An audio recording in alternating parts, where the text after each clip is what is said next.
ఆవు ప్రతిరోజు పలుపు విప్పగానే అది ఎంతమంది కూర్చుని ఉండనివ్వండి, ఆయన కూర్చునేటటువంటి ఒక గది ఉండేది, అందులోకి వచ్చి మహర్షికి ప్రదక్షిణం చేసి ఆయన పెట్టినటువంటి ఒక అరటిపండు తిని అని వెళ్ళిపోయేది. రోజు ప్రదక్షిణం చేసేది.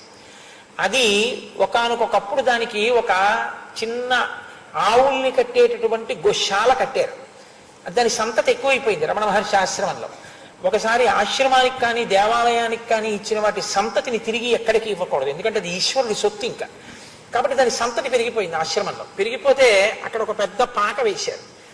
వేసి దీన్ని మొదట తీసుకెళ్లి కడదామని తీసుకెళ్తున్నారు.